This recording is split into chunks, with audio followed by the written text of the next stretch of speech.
Morning. Good morning. You ready? No. What is this? What day of hunting is this? Day 3? Day 3. Alright.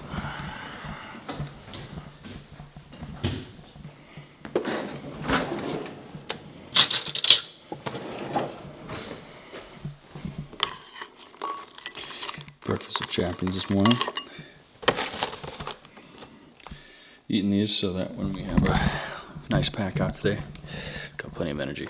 So John and Ethan have been at it for like 2 days. Let's see, they've hunted Friday, Saturday, and they've seen plenty of bulls each day, but just haven't had an opportunity to make it happen.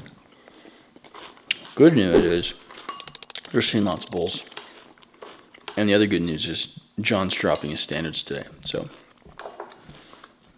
he's got some stuff going on at home, and we need to get it done. So we're praying to the hunting gods today to help us get it done. We actually went out last night just to kind of listen for bugles and stuff and found a herd of elk. One nice bull bugling, so we'll see if we can find them again. Okay. This is just right at the cabin. Oh, John. All right, keep it on him.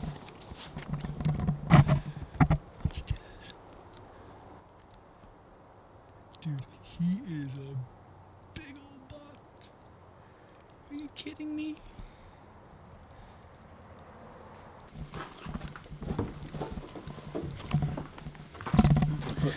That deer ain't no slouch.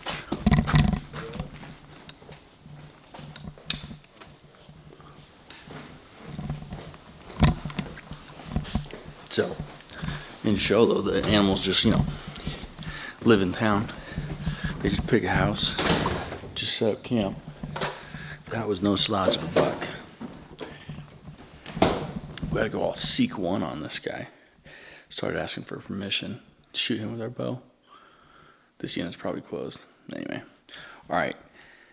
Next view should be us listening for bugles. Peace. So let's just pause this right here.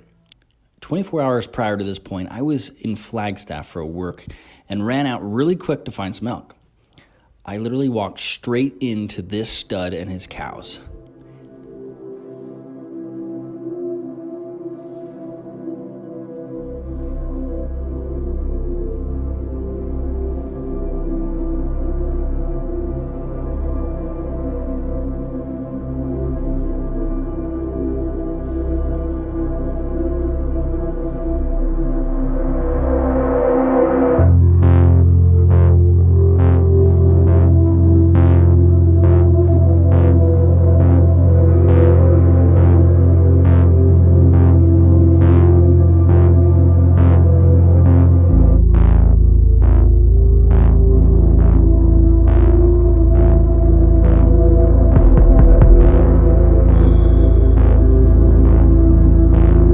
Needless to say, I was on an elk high of sorts.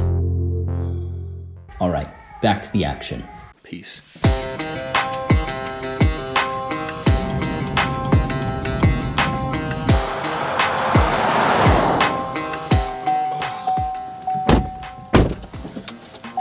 think you're the good luck.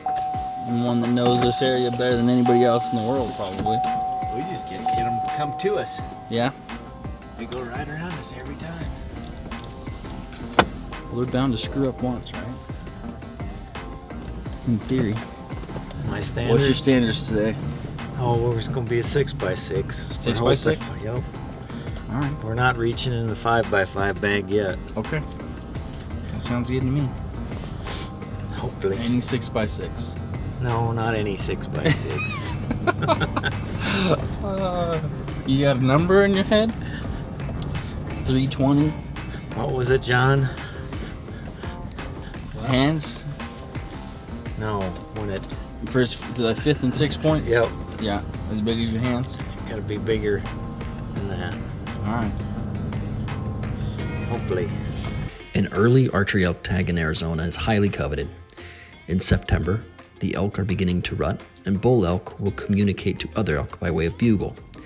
Listening for bugles and locating rutting bulls almost feels like cheating at times, But merely hearing a bugling bull does not equate to killing an elk. 1,000 factors have to line up perfectly just to see the elk, let alone get within range and put an arrow in one. As the trio had done in the days prior, we started the morning by listening and locating the elk. Once they were located, Ethan tapped into his unlimited supply of elk knowledge and wisdom of the surrounding area to point us in the right direction. Unfortunately, this time, he had the bad feeling this group was on a close stretch of private land. As I came to expect, Ethan was right.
This herd of elk continued to work away from us and never gave John a shot opportunity.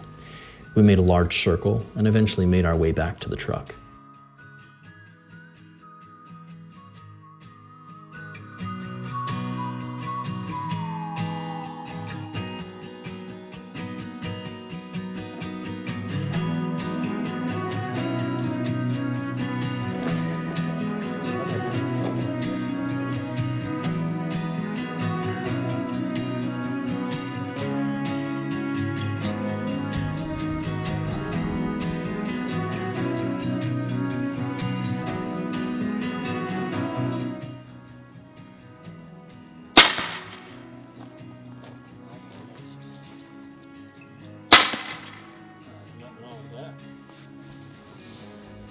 After lunch, confirming 0 on his AIRBOW, and a short afternoon siesta, we made our way out for an evening hunt.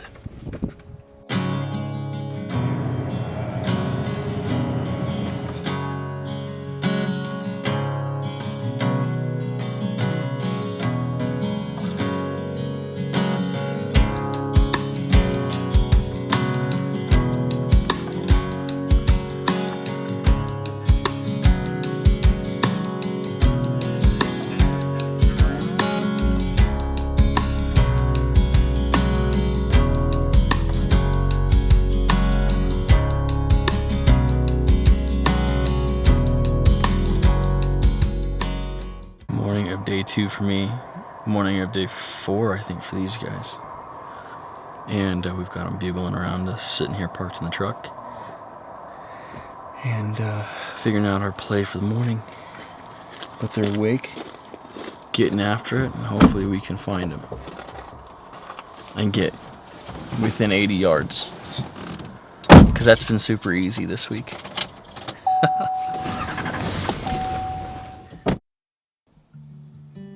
The second day started out much like the first as we drove to our spot and listened for bugles from the truck. Once we had our bearings on the herd, we made a move to get into position.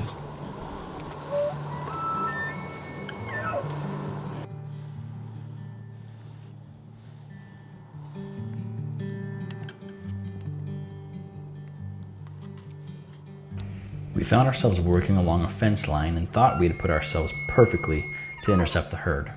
The bugles of the herd bull crept closer, and then surprisingly, within about 80 yards of our position, he went silent, out of sight of each of us. We reconvened at the truck and heard another bugle not too far off. We headed towards it and ended up getting right behind a very nice herd bull that was pushing some cows. Unfortunately, we were about 30 seconds too late.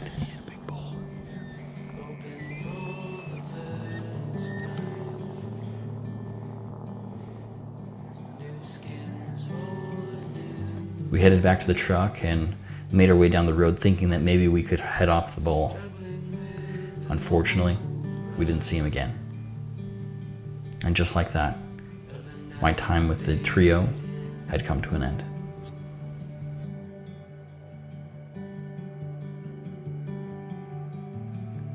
I remember distinctly thinking at the end of this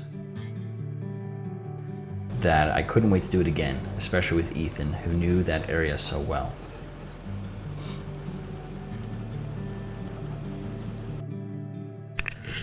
The trio continued to hunt hard the next couple of days, and despite all odds, John was able to fill his tag with a beautiful 6-point bull.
That's that one with the big fronts.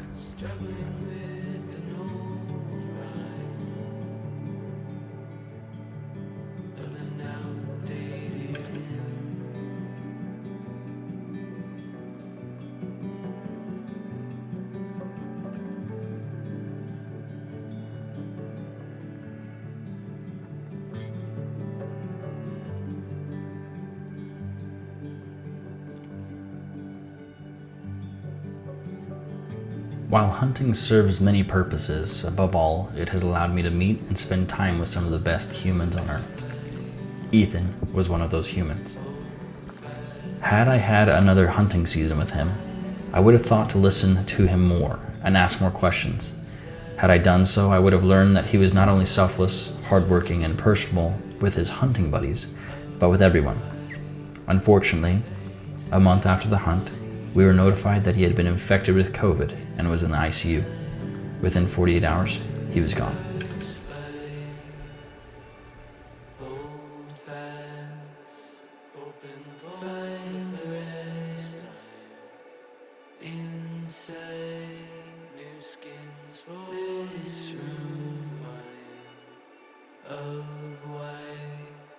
Struggling with the sea in time.